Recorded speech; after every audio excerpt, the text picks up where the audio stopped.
Hello बच्चों, आज हम पढ़ रहे हैं इलेक्ट्रिक फील्ड का लेक्चर नंबर 9। विद्युत क्षेत्र जो चैप्टर फर्स्ट है उसका 9वां लेक्चर है।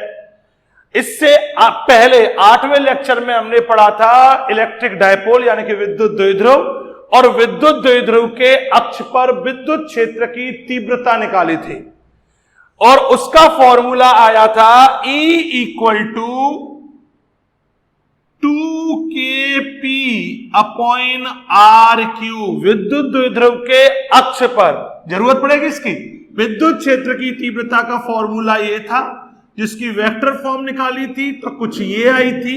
यानी कि इससे क्लियर हुआ था कि तीव्रता जो है उसकी डायरेक्शन कहां होगी, P वेक्टर की दिशा में। P का मतलब विद्युत द्विध्रुव आघूर्ण की दिशा में, अर्थात ऋणावेश से धनावेश की ओर। तो क्लियर था कि अक्ष पर तीव्रता का फॉर्मूला होता है 2kp अपॉन आर क्यू। दिशा होती है P वेक्टर की दिशा में यानी कि ऋणावेश से धनावेश की ओर, और तीव्रता दूरी के घन के व्युत्क्रमानुपाती होती है। ये अक्ष पर थी, एक्सियल। आज हम पढ़ेंगे निरक्ष पर, विद्युत द्विध्रुव के निरक्ष पर विद्युत क्षेत्र की तीव्रता। तो आज का अपना जो टॉपिक है पहला, विद्युत द्विध्रुव के निरक्ष पर, इक्वेटोरियल लाइन। अब निरक्ष क्या होता है कि निरक्ष पर स्थित बिंदु पर विद्युत क्षेत्र की तीव्रता। तो electric field on the equatorial line due to the dipole. Equatorial का मतलब होता है निरक्ष। निरक्ष को किताबों में विषुवतीय रेखा भी कहा गया है, ध्यान रखें। अगर बोर्ड पेपर में आता है कि द्विध्रुव की विषुवतीय रेखा पर, तो अभी उसका मतलब यही है, इसको अनुप्रस्थ भी बोलते हैं।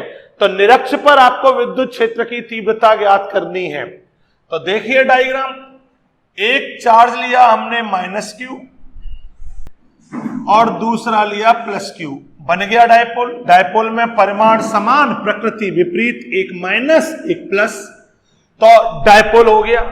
मध्य बिंदु लिया इसका हमने O, ये इसका ले लिया मध्य बिंदु, O से कर दिया।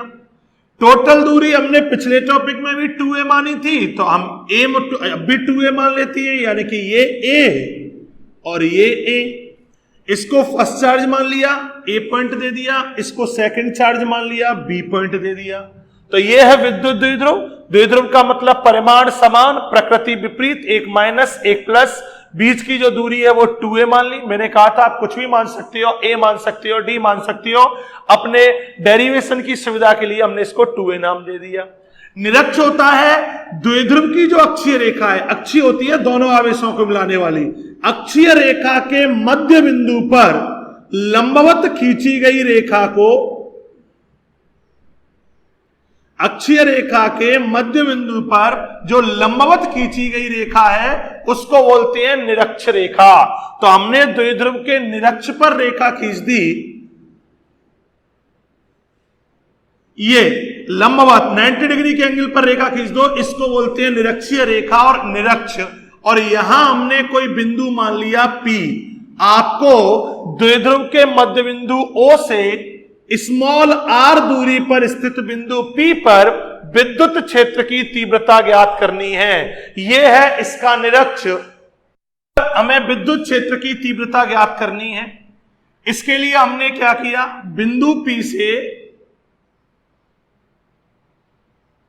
B पॉइंट को और बिंदु P से A पॉइंट को मिलाया। ये दूरी समान होगी और ये दूरी फिलहाल के लिए हम मान लेती हैं x। हमें तीव्रता निकालनी है r दूरी पर। ये अपनी तरफ से हमने काल्पनिक दूरी मान ली, दोनों इक्वल होंगी, तो इसको मान लिया हमने x की वैल्यू हम निकाल सकते हैं। x इक्वल टू होगा √a² प्लस r², वो आप जानते ही हो पाइथागोरस प्रमेय से। तो P से B को मिलाया, P से A को मिलाया, और ये दूरी हमने इमेजिन कर ली x, जो कि बराबर होगी। अब देखते हैं -q आवेश के कारण भी P पर विद्युत क्षेत्र की तीव्रता होगी, +q आवेश के कारण भी बिंदु P पर विद्युत क्षेत्र की तीव्रता होगी।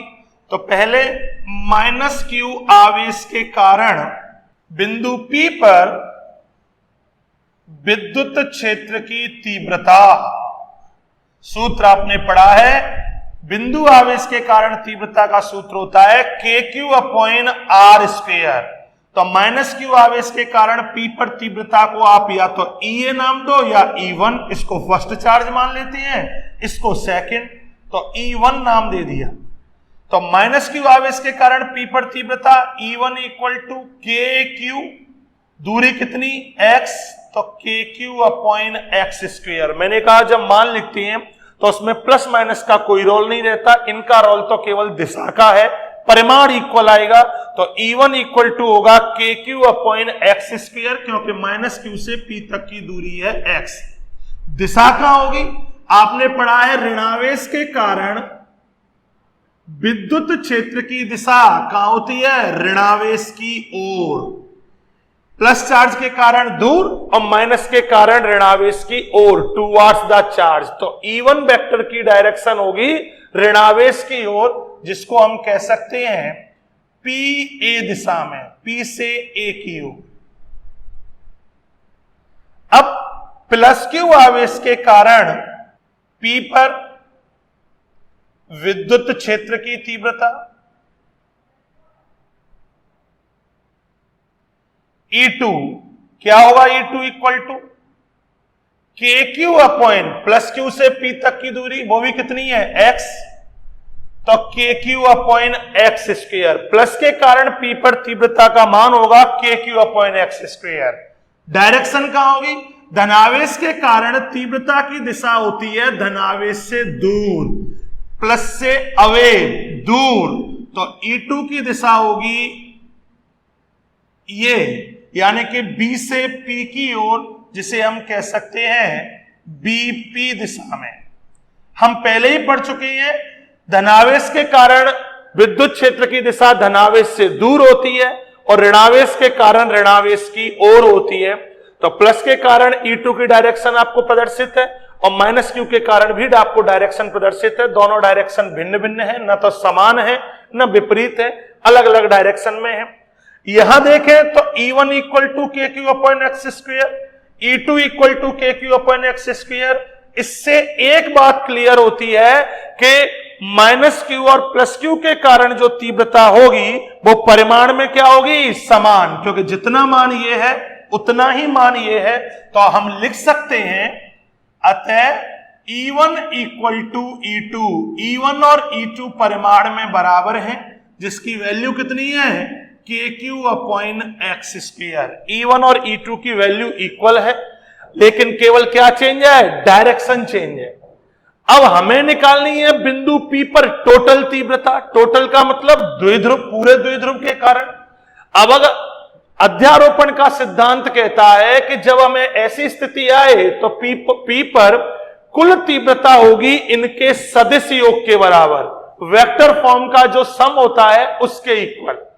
अगर ये समान दिशा में होती तो पिछले टॉपिक की तरह जोड़ देते, विपरीत होती तो अक्ष पे निकाली थी तो घटा देते, लेकिन ये तो डायरेक्शन अलग अलग है। तो इसके लिए हमने क्या किया, ये कोण मान लिया थीटा, ये कोण है थीटा, तो अब इसके हम फैक्टर्स कर देते हैं।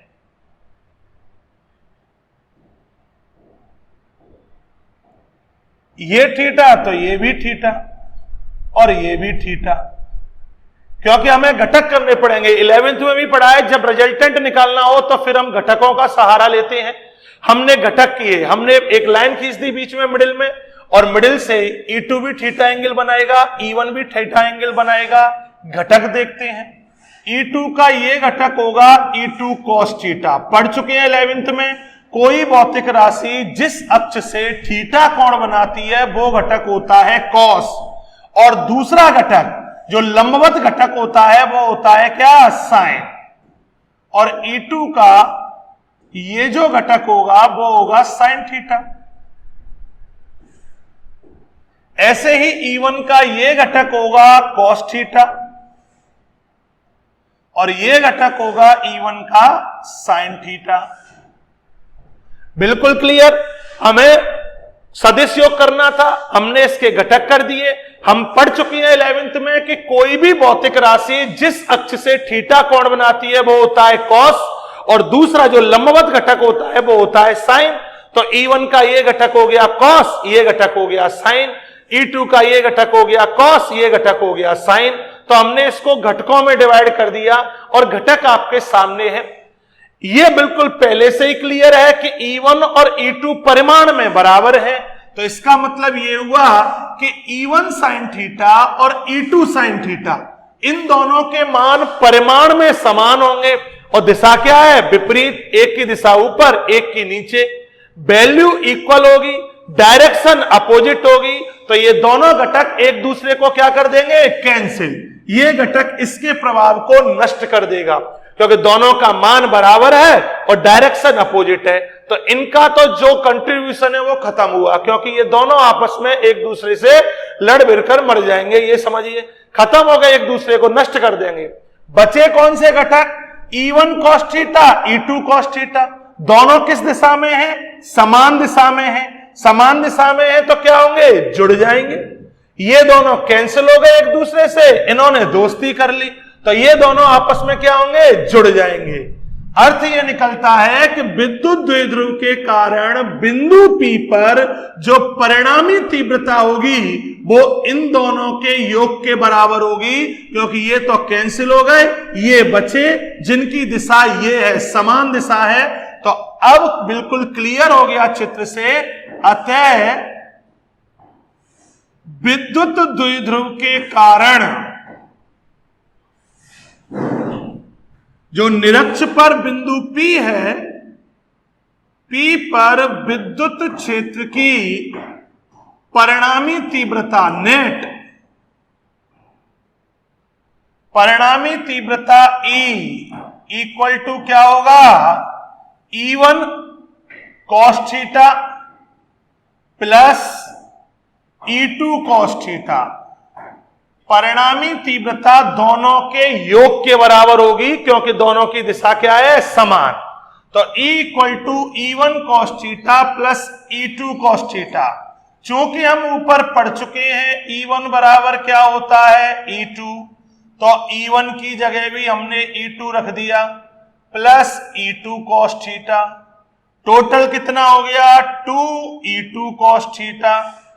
E2 की वैल्यू बोर्ड पे लिखी है, E1 की वैल्यू है वही E2 की, और वो कितनी है? KQ upon X square cos theta. तो आपके पास इस समय फॉर्मूला आ गया E equal to 2KQ upon X square cos theta. हमारे लिए समस्या दे रहा है cos थीटा, cos थीटा को भी यहां से हटाते हैं। डायग्राम आपके सामने है, ट्राइंगल आपको दिख रहा है, थीटा आपको दिख रहा है, तो फिर आप इससे cos थीटा निकाल सकते हो, चाहे इस ट्राइंगल को लो चाहे इस ट्राइंगल को लो। तो आप चित्र से cos थीटा की वैल्यू निकाल सकते हो। cos थीटा क्या होगा? cos थीटा होता है आधार बटे कर्ण। आधार कितना? A, कर्ण कितना? X।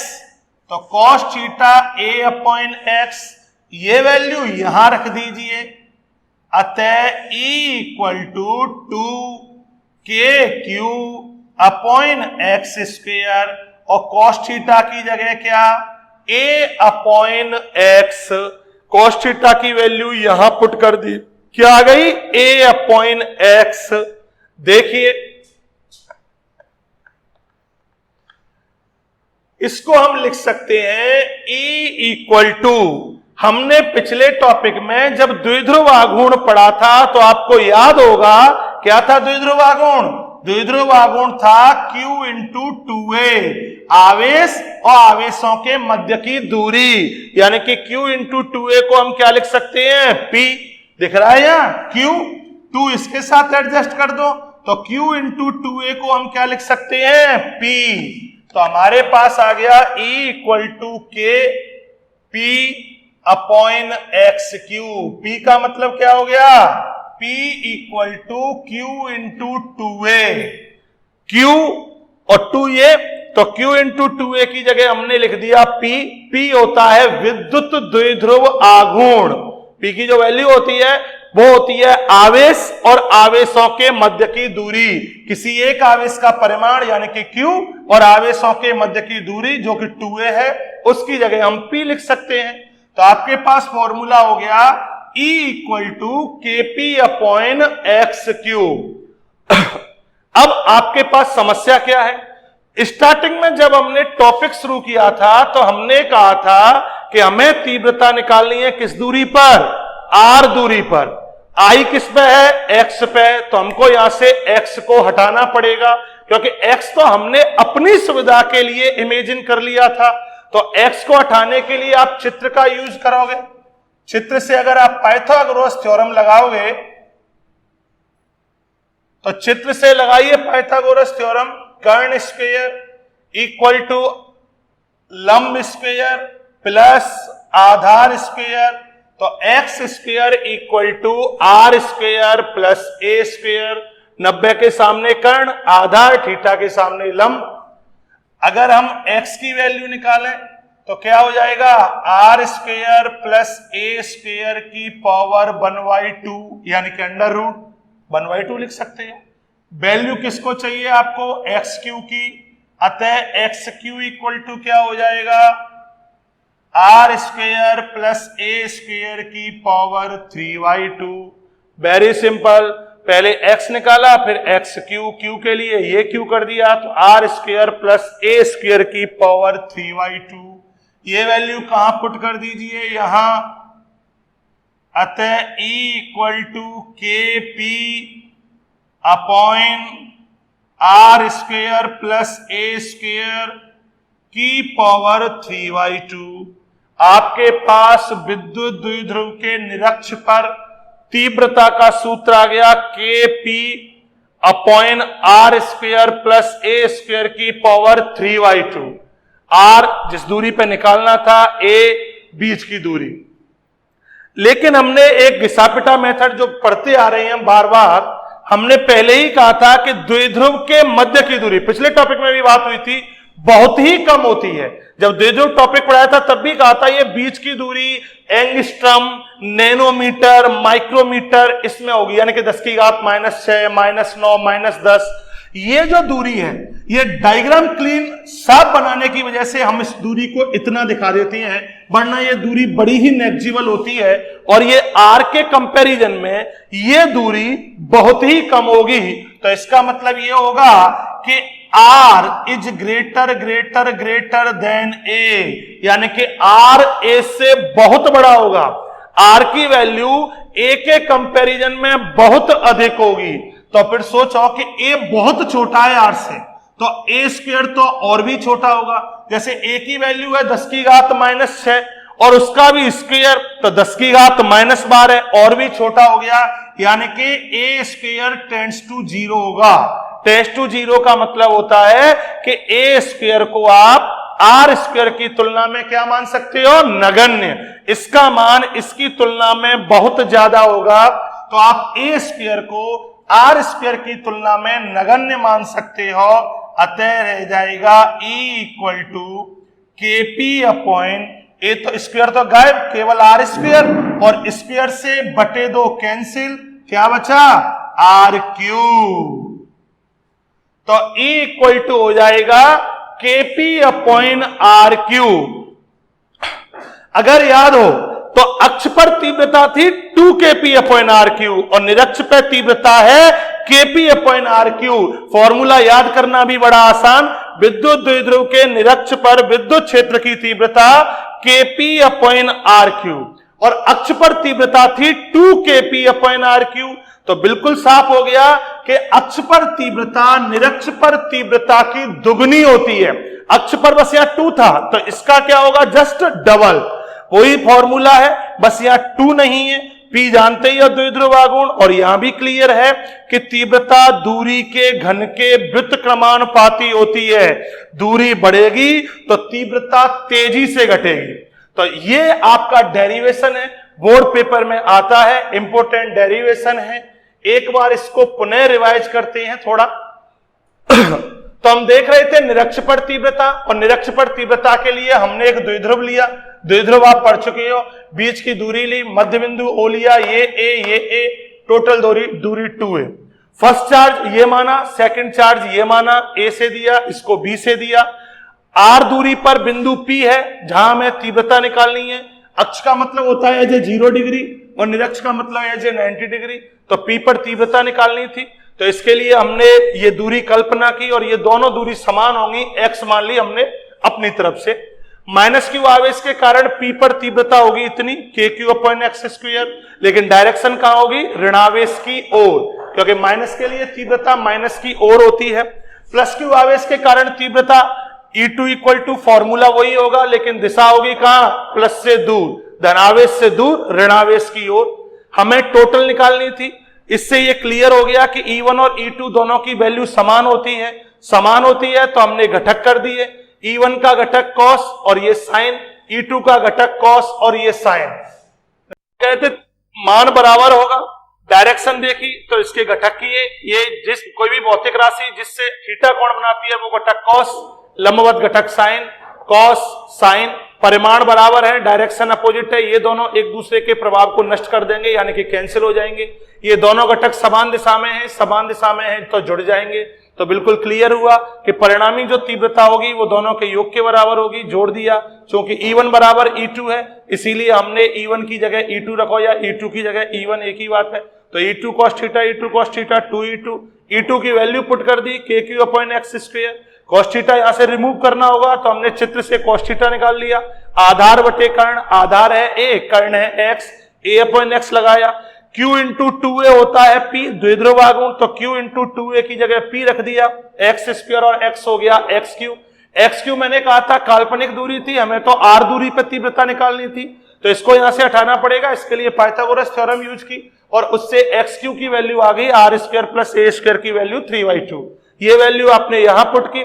पुट करने के बाद अब वही वाला घिसा-पिटा मेथड के a की वैल्यू r से बहुत ही कम होगी, r बहुत बड़ा होगा, तो हम a² को नगण्य मान सकते हैं। तो r² से 2 कैंसिल, यानी कि r3, और निरक्ष पे तीव्रता आ गई r3। तो हमारे पास निरक्ष का सूत्र हो गया kp/r3। अब बात होती है डायरेक्शन की। डायरेक्शन कहां होगी? निरक्ष पर तीव्रता की दिशा। अक्ष पर हमने दिशा देखी थी, अक्ष पर दिशा होती थी p वेक्टर की दिशा में। p वेक्टर की दिशा का मतलब ऋणावेश से धनावेश की ओर, माइनस से प्लस की ओर। अब निरक्ष पर तीव्रता की दिशा कहां होगी? तो देखिए चित्र में जब हमने देखा कौन से घटक बचे थे, ये घटक बचे थे, तो दिशा कहां हुई? दिशा हुई ये अक्ष के समांतर इधर की ओर। ये घटक बचे तो डायरेक्शन कहां होगी? परिणामी तीव्रता की, जो नेट तीव्रता हमने निकाली है उसकी दिशा ये होगी, इस डायरेक्शन में। इस डायरेक्शन का मतलब प्लस से माइनस की ओर, ये दिशा होगी प्लस से माइनस की ओर। पी वेक्टर पे अगर हम वेक्टर लगाएं, अगर हम इसका सदिश रूप लिखें तो क्या लिखेंगे? ई पर वेक्टर लग गया, के पी पे आप कहोगे सर पी तो सदिश राशि है, लगा दो वेक्टर, काम हो गया। K P vector upon R Q, ऐसे लिख के आते हो आप जल्दबाजी में तो गलत होगा, क्योंकि इस सूत्र के हिसाब से दिशा हुई ई वेक्टर की दिशा पी वेक्टर की दिशा में। इस सूत्र के हिसाब से निरक्ष पर विद्युत क्षेत्र की तीव्रता की दिशा होगी पी वेक्टर की दिशा में, और पी वेक्टर की दिशा होती है ऋणावेश से धनावेश की ओर। पी वेक्टर की डायरेक्शन होती है माइनस से प्लस की ओर, ये डायरेक्शन होती है पी वेक्टर की। जबकि चित्र से हमें बिल्कुल क्लियर है कि हमारी जो नेट तीव्रता जो बचे थे घटक, उसकी दिशा इधर है, यानी कि प्लस से माइनस की ओर। अर्थ यह निकलता है कि निरक्ष पर तीव्रता पी वेक्टर की दिशा के कहां होगी? विपरीत। पी वेक्टर इधर, दिशा हमारी इधर है, तो अब इस सूत्र को बैलेंस करने के लिए, सही करने के लिए क्या लगा दे इसमें? माइनस। अब कहानी सही है। अब यह सूत्र भी कह रहा है कि ई वेक्टर की दिशा पी वेक्टर की दिशा के विपरीत होगी। पी वेक्टर की दिशा के विपरीत, पी की दिशा होती है माइनस से प्लस, तो विपरीत हो गया प्लस से माइनस। और चित्र में भी जो घटक बचे थे, जो परिणामी तीव्रता है, उसकी भी दिशा कहां है? प्लस से माइनस। तो निरक्ष पर विद्युत क्षेत्र की तीव्रता की दिशा होती है पी वेक्टर की दिशा के विपरीत। इंपॉर्टेंट है, वेक्टर फॉर्म खुद एक नंबर में पूछ ली जाती है और जल्दबाजी में माइनस लगाना भूल जाते हैं। तो बिल्कुल क्लियर था, यह है इक्वेटोरियल पर, निरक्ष पर। तो हमारे पास बिल्कुल क्लियर, निरक्ष पर सूत्र होता है kp/r और दिशा होती है पी वेक्टर की दिशा के विपरीत। अक्ष पर निकाली थी तो अक्ष पर तीव्रता की दिशा थी पी वेक्टर की दिशा में, इधर थी तीव्रता की दिशा पी वेक्टर की दिशा में। पी वेक्टर इधर, तीव्रता की दिशा भी इधर, लेकिन निरक्ष पर उल्टा है, पी वेक्टर इधर है तो तीव्रता की दिशा अपोजिट है। अक्ष पर यह था सूत्र, अगर वेक्टर फॉर्म का याद हो तो। 2kp/r³। दो चीजें क्लियर थी, अक्ष पर मान निरक्ष से दुगना होता है और दिशा में भी चेंज है। अक्ष पर दिशा p वेक्टर की दिशा में थी, यानी कि माइनस से प्लस की ओर, लेकिन निरक्ष पर दिशा p के विपरीत है, यानी कि प्लस से माइनस की ओर, p वेक्टर के विपरीत। तो डायरेक्शन का भी फर्क है, ये p वेक्टर की दिशा में और ये p वेक्टर के विपरीत। इंपॉर्टेंट है ये वाला स्टेप, एक नंबर में खुद यही आ जाता है कि विद्युत द्विध्रुव के निरक्ष पर विद्युत क्षेत्र की तीव्रता का सदिश रूप लिखो। तो जल्दबाजी में बच्चे माइनस लगाना भूल जाते हैं, इसका विशेष ध्यान रखें। तो हमारा टॉपिक खत्म होता है यहां। निरक्ष पर सूत्र आता है -kp वेक्टर/r³, अक्ष पे आता है 2kp वेक्टर/r³। अब हम पढ़ते हैं इससे आगे का।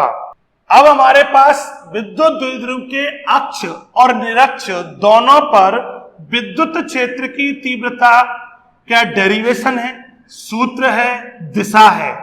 तो जब दोनों चीजें हैं तो हम इसका थोड़ा सा संबंध भी देख लेते हैं कि अक्ष और निरक्ष पर जो तीव्रता है इसका रिलेशन क्या है। वैसे तो बिल्कुल क्लियर है कि अक्ष पर तीव्रता निरक्ष पर तीव्रता की दुगनी होगी।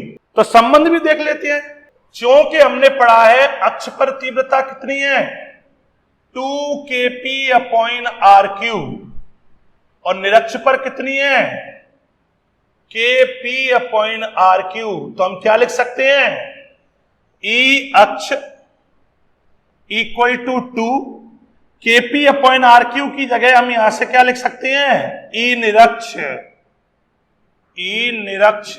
हमने kp/r³ की जगह क्या लिख दिया, E निरक्ष, यानी कि बिल्कुल क्लियर हो गया, अक्ष पर तीव्रता निरक्ष पर तीव्रता की दुगनी होगी, या उल्टा बोले निरक्ष पर तीव्रता अक्ष पर तीव्रता की आधी होगी। तो आपके पास संबंध है ये।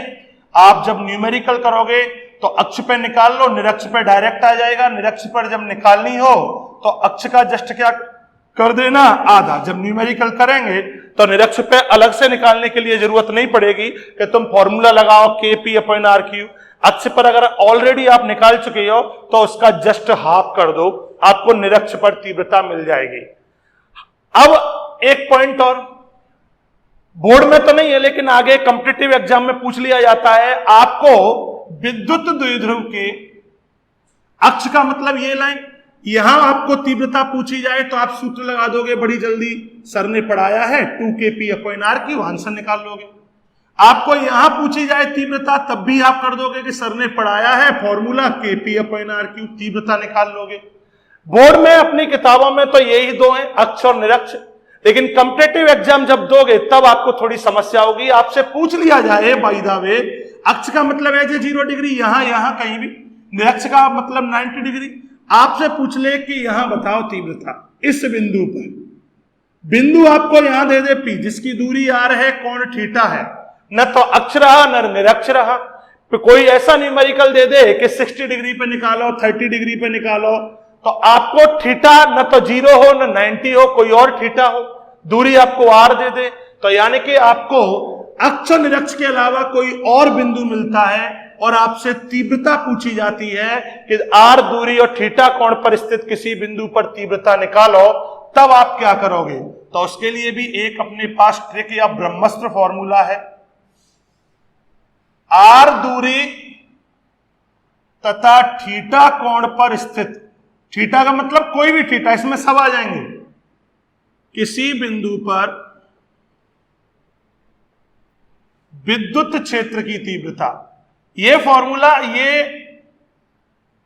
मास्टर की है, फॉर्मूला होगा E = kp/r³ √1 + 3 cos² थीटा। ये ब्रह्मास्त्र फॉर्मूला है, आप इसको चाहे जहां यूज कर सकते हो। कोई भी एंगल दे, किसी भी एंगल की बात हो, आप इस फॉर्मूले को यूज कर दो, आंसर आ जाएगा 0, 30, 35, 40, 45। अगर इससे ये भी सूत्र आ जाएंगे जो आपने ये निकाले हैं, लगा के देख लो। अगर आपको अक्ष पे पूछता है तो अक्ष का मतलब क्या हो गया, थीटा = 0, लगा के देख लो। E = kp/r³ √1 + 3, 0 लगाओगे cos 0 की वैल्यू 1, 1 का स्क्वायर 1, तो KP अपॉन RQ 3 + 1 4, 4 का अंडर रूट 2। तो देखो वही सूत्र आ गया। मैंने कहा था इससे सब आ जाएंगे, इससे अक्ष पे भी आ गया। अगर निरक्ष पे पूछते इससे सूत्र निकालना हो तो निरक्ष का मतलब क्या होता है 90 लगा के देख लो, यही सूत्र मिलेगा। cos 90 की वैल्यू 0, ये पूरा क्या हो जाएगा 0, 0 + 1 1, 1 का अंडर रूट 1, तो डायरेक्ट क्या आएगा KP अपॉन RQ। तो कहने का मतलब ये ब्रह्मास्त्र फॉर्मूला है। कोई भी एंगल आपको दे, बोर्ड में केवल अक्ष निरक्ष की बात होगी, लेकिन कॉम्पिटिटिव एग्जाम में आपको कोई भी कोण पूछा जाए इस फॉर्मूले को आप यूज कर सकते हो। बस आपको थीटा R मिलना चाहिए, P मिलना चाहिए, न्यूमेरिकल सॉल्व हो जाएगा। तो ये है डायरेक्शन के लिए भी फॉर्मूला है, पर वो कम काम आता है। डायरेक्शन के लिए है tan alpha = 1/2 tan theta. Theta जो आपको गिवन है, इससे डायरेक्शन आ जाती है कि जो परिणामी तीव्रता होगी उसकी दिशा कहां होगी, तो डायरेक्शन भी निकाल सकते हैं। अब आगे का टॉपिक, तो हमने विद्युत द्विध्रुव पढ़ा। विद्युत द्विध्रुव से अक्ष पर तीव्रता निकाल ली, अक्ष पर आई 2kP अपॉन RQ, निरक्ष पे निकाल ली KP अपॉन RQ। और इनके अलावा भी अगर किसी कोण पे पूछी जाए उसके लिए भी आपके पास फॉर्मूला आ गया, KP upon RQ under root 1 + 3 cos square theta. अब अक्ष निरक्ष के न्यूमेरिकल बची और इस लास्ट टॉपिक है। लास्ट टॉपिक है हमारा एक समान विद्युत क्षेत्र में विद्युत द्विध्रुव पर बल एवं बलाघूर्ण। 11th में पढ़ा है बलाघूर्ण, टॉर्क। तो आपसे पूछा जाता है एक समान विद्युत क्षेत्र। एक समान विद्युत क्षेत्र आपको जब बल रेखाएं पढ़ाई थी तभी बताया था।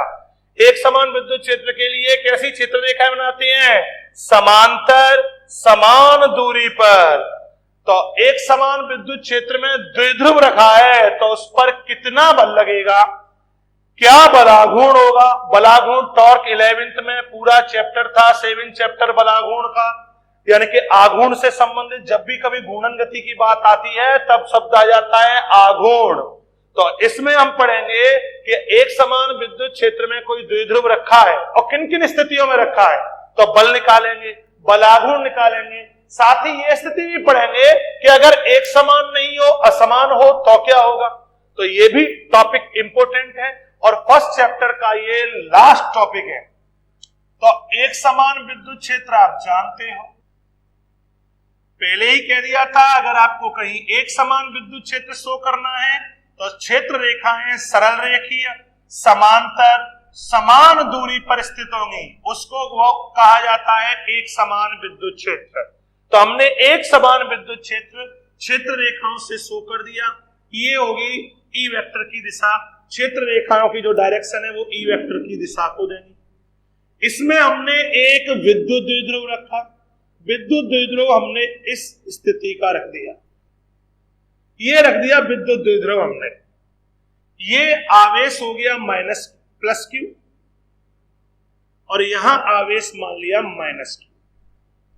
तो विद्युत द्विध्रुव रख दिया हमने और आवेश भी आपको शो कर दिया। ये +Q हो गया, ये -Q हो गया। आपको भी सर ऐसे क्यों ले लिया, पहले से ही बताएंगे इसकी भी बात। अगर ये ऐसे न लेके ऐसे लेते तो क्या होता, ऐसे लेते तो क्या होता, ऐसे लेते तो क्या होता, सारी स्थिति आपके सामने क्लियर होगी। फिलहाल हमने एक विद्युत द्विध्रुव ले लिया, विद्युत द्विध्रुव -Q+Q, इसका ये मिडिल पॉइंट मान लिया। मिडिल पॉइंट से ये दूरी a, ये दूरी a, तो टोटल दूरी कितनी होगी, ये 2a। टोटल दूरी 2a मान ली इसकी, a और a होती है, टोटल 2a हो गई। अब देखिए जब भी कोई आवेश विद्युत क्षेत्र में स्थित होता है, एक समान विद्युत क्षेत्र में आवेश है और हमने पढ़ा है जब आवेश विद्युत क्षेत्र में होगा तो उस पर बल लगेगा, तो +Q आवेश पर बल लगेगा। और हम पढ़ चुके हैं कि धनावेश पर बल कहां लगेगा, विद्युत क्षेत्र की दिशा में। इधर बल का फॉर्मूला जानते ही हो, Q।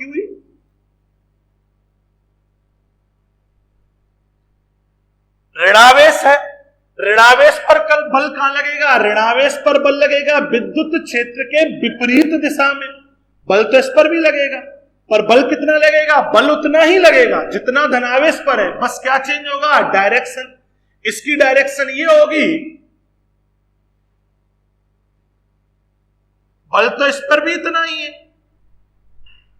और डायरेक्शन कहां है? इधर, यानी कि ऋणावेश पर बल कहां लगेगा? विद्युत क्षेत्र के विपरीत दिशा में। विद्युत क्षेत्र की दिशा ये, बल ये, तो प्लस पर बल लगेगा विद्युत क्षेत्र की दिशा में, ऋणावेश पर बल लगेगा विद्युत क्षेत्र के विपरीत दिशा में। ये मैंने तुम्हें डायरेक्शन से, वेक्टर फॉर्म डायरेक्शन से शो कर दी, तो अब हमें वेक्टर लगाने की जरूरत नहीं, क्योंकि डायरेक्शन मैंने शो कर दिया। अब देखिए, धनावेश पर भी बल क्यू हुई, ऋणावेश पर भी बल क्यू हुई, इसकी डायरेक्शन इधर, इसकी डायरेक्शन इधर। ध्यान रखें इस बात का दिमाग में, हमेशा आगे भी काम आएगा। धनावेश पर बल विद्युत क्षेत्र की दिशा में, ऋणावेश पर बल विद्युत क्षेत्र के विपरीत दिशा में। दोनों पर लगने वाले बल का परिमाण समान, दिशा क्या? विपरीत। तो ये दोनों बल, परिणामी बल कितना हो जाएगा? 0। अगर आपसे पूछा जाता है कि एक समान विद्युत क्षेत्र में स्थित द्विध्रुव पर परिणामी बल कितना लगेगा? नेट बल। तो परिणामी बल कितना होगा? 0। नेट बल पूछा जाता है कि परिणामी बल की वैल्यू कितनी होगी? तो 0। अपने आप में क्वेश्चन है, 1 नंबर में क्वेश्चन पूछा गया है बोर्ड में एक बार, एक समान विद्युत क्षेत्र में स्थित विद्युत द्विध्रुव पर बल एवं बलागुण का मान बताओ। केवल फॉर्मूला लिखना था, डेरिवेशन नहीं था, हम डेरिवेशन करेंगे। तो परिणामी बल का मान होगा 0, क्योंकि ये दोनों बल परिमाण में समान और डायरेक्शन क्या है? अपोजिट। तो नेट बल कितना होगा? 0। तो एक समस्या तो हो गई खत्म कि बल का मान तो आ गया, परिणामी बल 0। द्विध्रुव पर, आवेश पर 0 नहीं है, विद्युत द्विध्रुव पर परिणामी बल 0 है।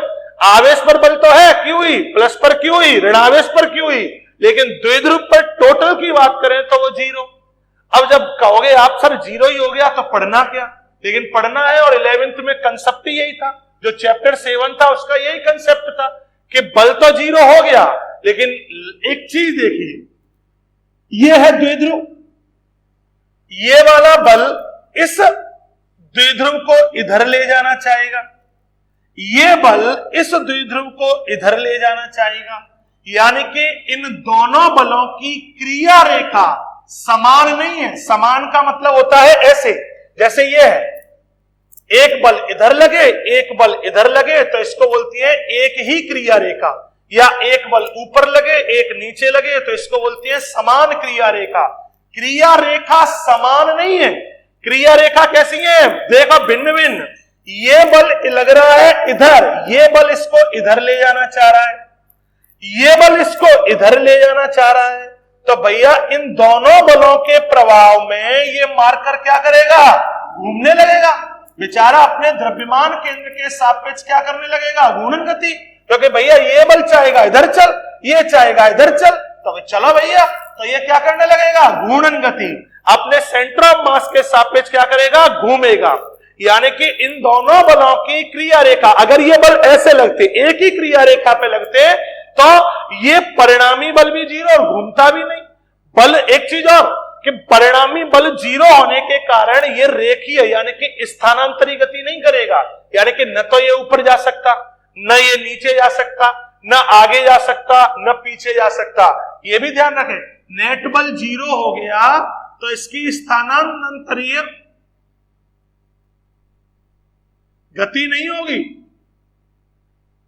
स्थानांतरीय का मतलब है बढ़ेगा नहीं आगे पीछे के, वहां चले जाए, आगे निकल जाए या पीछे। बस क्या कर सकता है? ये केवल अपने इस द्रव्यमान केंद्र के सापेक्ष घूम सकता है, इस बल के प्रभाव में और इसके प्रभाव में। बस ये क्या कर सकता है? इस तरीके से घूर्णन गति कर सकता है। तो इन दोनों बलों की क्रिया रेखा समान न होने के कारण ये जो विद्युत द्विध्रुव है वो क्या करने लगेगा? घूर्णन गति। पर ध्यान रखें, कब? जब विद्युत क्षेत्र कैसा है? एक समान। तो एक समान विद्युत क्षेत्र में स्थित द्विध्रुव पर परिणामी बल 0, स्थानांतरीय गति नहीं होगी। स्थानांतरी का मतलब आगे जाए कि पीछे जाए, ऊपर जाए, नीचे जाए, नहीं जाएगा। केवल क्या करेगा? केवल घूमेगा, घूर्णन गति करेगा। और जब घूमने की बात आती है, घूर्णन गति की बात आती है, तो क्या उत्पन्न होता है? आघूर्ण। तो बल तो 0 है, लेकिन इस पर बलाघूर्ण लगेगा। और बलाघूर्ण आप जानते ही हो, बलाघूर्ण यानी कि टॉर्क। टॉर्क मतलब टॉर्क। क्या होता है, किसी एक बल का परिमाण इंटू जो दोनों बल हैं उनकी क्रिया रेखाओं के मध्य की लंबवत दूरी, परपेंडिकुलर डिस्टेंस। तो घूर्णन के कारण क्या उत्पन्न हो जाएगा, बलाघूर्ण, और बलाघूर्ण होता है किसी एक बल का परिमाण इंटू लंबवत दूरी, बलों की क्रिया रेखाओं के मध्य की लंबवत दूरी। सेंटर ऑफ मास के सापेक्ष घूमेगा। 11th में बड़ा पढ़ चुके हैं, बलाघूर्ण, जड़त्व आघूर्ण सब पढ़ चुके हैं। तो आघूर्ण शब्द तभी उत्पन्न आता है जब घूर्णन गति होती है। तो बलाघूर्ण बल का परिमाण इंटू लंबवत दूरी। लंबवत दूरी निकालने के लिए हम शॉर्ट तरीका, सरल तरीका क्या करते हैं, डायरेक्ट, वैसे ये लंबवत दूरी अलग निकाली जाएगी, ये टॉर्क और ये टॉर्क अलग, अपन डायरेक्ट पूरा निकाल देते हैं। इसको हमने आगे बढ़ाया और इससे डाल दिया इस पे लंब। ये मान के चलती है, ये जो द्विध्रुव है वो विद्युत क्षेत्र से कितना कोण बनाता है, थीटा। ई वेक्टर से विद्युत क्षेत्र से कितना कोण बना रहा है, ये थीटा कोण पे रखा है। ये विद्युत द्विध्रुव विद्युत क्षेत्र से कितने एंगल पे रखा है, थीटा पर। तो ये हमने मान लिया थीटा। हमें चाहिए लंबवत दूरी। तो देखिए बलाघूर्ण को टॉ से, बल का परिमाण चाहे इसका ले लो चाहे इसका ले लो, कितना, क्यूई। लंबवत दूरी परपेंडिकुलर डिस्टेंस, देखो एक बल इधर है एक बल इधर है, लंबवत दूरी क्या होगी, लंबवत दूरी होगी ये लाइन। इसको ए दो, इसको बी दो, तो इसको सी दे दो, वैसे डायरेक्ट निकाल सकते हो। तो लंबवत दूरी ये, एक बल ये था एक बल ये था, लंब डाल दो तो ये क्या हो जाएगी आपकी लंबवत दूरी। तो लंबवत दूरी ये अगर मैं डायरेक्ट लिख दूं तो आपको समस्या भी नहीं होनी चाहिए। ये 2a है, इस अक्ष से थीटा कोण बना रहा है, तो ये घटक होगा 2a cos थीटा, और ये होगा घटक कौन सा, 2a sin थीटा। समझने वाले समझ गए होंगे कि ये कितनी दूरी होगी लंबवत, 2a sin थीटा। नहीं समझे हो तो भैया तुम आसान तरीका देख लो, इस चित्र से sin थीटा निकाल लो। sin थीटा क्या होगा, मान के चलो इस पॉइंट को नाम दे दो a, इसको दे दो b, इसको दे दो c। sin थीटा होगा लंब, थीटा के सामने की भुजा लंब यानी कि bc, बटे कर्ण, कर्ण 90 डिग्री के सामने यानी कि 2a, तो bc बराबर क्या हो जाएगा, 2a sin थीटा। वही मैंने डायरेक्ट लिख दिया है, bc इक्वल टू क्या, 2a sin थीटा। तो ये तो 9th 10th स्टैंडर्ड की बात हुई। अब आप 12th में आ गए हो तो डायरेक्ट समझ सकते हो, ये हो जाएगा 2a sin थीटा, इसको निकाल दे तो 2a cos थीटा, बड़ा सिंपल है। तो आपके पास लंबवत दूरी यानी कि bc की वैल्यू कितनी है, 2a sin थीटा। अब देखिए q into 2a e sin theta, q into 2a कितना, p, तो p e sin थीटा। समझ गए होंगे, p द्विध्रुव आघूर्ण, द्विध्रुव आघूर्ण का मतलब q इंटू 2a, तो tau equal to p e sin थीटा। आपसे पूछा जाता है बोर्ड में 1 नंबर में, एक समान विद्युत क्षेत्र में स्थित द्विध्रुव पर परिणामी बल और बलाघूर्ण बताओ, तो आपको एक स्टेप में आंसर, परिणामी बल 0 और बलाघूर्ण का सूत्र क्या, tau equal to P E sine theta. यानी कि एक समान विद्युत क्षेत्र में द्विध्रुव होगा तो परिणामी बल तो 0 होगा, लेकिन उस पर बलाघूर्ण लगेगा। बलाघूर्ण की वैल्यू होगी कितनी, पी ई साइन थीटा, क्योंकि ये द्विध्रुव है, वो इन बलों के प्रभाव में घूर्णन गति करेगा। कैसी गति करेगा, क्लॉकवाइज गति करेगा। इसकी अगर वेक्टर फॉर्म लिखी जाए सदिश रूप, तो टॉ वेक्टर ये अपने आप में सदिश राशि है, equal to P vector into E vector. लिख सकते हो कि नहीं, लिख सकते हो। 11th में पढ़ा है सर हमने, सदिश गुणनफल है, क्रॉस गुणनफल, साइन थीटा क्रॉस आ गया तो क्रॉस को उठाओगे तो साइन थीटा आ जाएगा। तो सदिश गुणनफल, और ये उदाहरण भी पढ़ा था हमने सदिश गुणनफल का। तो tau vector equal to P vector cross E vector, ये इसका सदिश रूप होगा। आप में से कईयों का सवाल होगा, सर आपने इसको tau vector equal to P vector into E vector लिख दिया, ये भी तो लिख सकते थे इसको, E vector into P vector, ये क्यों नहीं लिखा? तो देखिए क्यों नहीं लिखा, दिशा देख लेती है। हमने सदिश गुणनफल में पढ़ा था कि जब सदिश गुणनफल की दिशा देखी जाती है तो या तो दक्षिण ये नियम से या पेच के नियम से। आपने दक्षिणावर्त राइट हैंड जो रूल है उससे, या पेच का नियम होता है उससे। तो देखिए इस चित्र से देखो, ई वेक्टर की दिशा ये, पी वेक्टर की दिशा कहां होती है, माइनस से प्लस की ओर, ये पी वेक्टर की दिशा। ई की दिशा ये एक समान विद्युत क्षेत्र की दिशा, पी की दिशा माइनस से प्लस ये, इन दोनों के बीच कोण थीटा। मैंने कहा था इन दोनों बलों के प्रभाव में ये द्विध्रुव ऐसे घूम रहा था, कैसे घूम रहा था भैया? क्लॉकवाइज। अब तुम कहोगे सर आपने ये लिखा, ऐसे भी तो लिख सकती है, लिख सकती है, लेकिन डायरेक्शन देखनी पड़ेगी। जिससे क्लॉकवाइज आएगी वो वाला फॉर्मूला सही होगा। इससे क्लॉकवाइज आती है तो ये सही, और इससे क्लॉकवाइज आती है तो ये सही। दिशा देखने के लिए 11th में रूल पड़ा है, पेच को घुमाओ कहां से कहां? पहले से दूसरे की ओर, जिधर से जिधर गुणा हो रहा है, पी से ई की ओर घुमाओ, तो जिस दिशा में ये पेच घूमेगा वो दिशा होगी। अगर ई से पी की बात कराओ तो पेच को ई से पी की ओर घुमाओ। ये रहा हमारा पेच। इसको कहां से? पहले ये वाला देखते हैं, पी से ई की ओर घुमाए, पी ये ई ये, तो पी से ई की ओर घुमाओगे तो पेच कैसे घूर्णन गति कर रहा है? क्लॉकवाइज, ऐसे जा रहा है घड़ी की सुई की तरह। तो कैसी गति है? क्लॉकवाइज। अब उसको भी देख लो, E vector cross P vector की तरह घुमाए। अब पेच ये रहा, कहां घुमाए? ई से पी की ओर, पहले से दूसरे की ओर। तो अगर ई से पी की ओर घुमाओगे तो पेच कैसे घूम रहा है? Anti clockwise. और मैंने पहले ही कहा था ये द्विध्रुव कैसे घूम रहा था चित्र में? ये बल इसको इधर ले जाएगा, ये बल इसको इधर ले जाएगा, तो ये द्विध्रुव कैसे घूम रहा था? क्लॉकवाइज। तो मैंने कहा था जो गुणनफल क्लॉकवाइज आपको डायरेक्शन देगा वो सही है, और क्लॉकवाइज डायरेक्शन किससे होगी? P vector cross E vector से। तो इसका मतलब सदिश रूप आपका ये सही है, इससे डायरेक्शन आएगी एंटी क्लॉकवाइज, जो कि गलत है। तो आपके पास आंसर आ गए। एक समान विद्युत क्षेत्र में नेट बल द्विध्रुव पर 0, बलागुण पीई साइन थीटा, सदिश रूप P vector cross E vector, यानी कि बलागुण की दिशा पी वेक्टर और ई वेक्टर के लंबवत होगी। खत्म होता है ये। इससे आगे की जानकारी बाद में करेंगे, न्यूमेरिकल करेंगे, और कल ये भी देखेंगे हम कि अगर एक समान की जगह असमान विद्युत क्षेत्र हो, या कोई बच्चा ये पूछता है कि सर कब अधिक लगेगा बलागुण, कब कम लगेगा बलागुण, तो ये जानकारी अगले लेक्चर में करेंगे।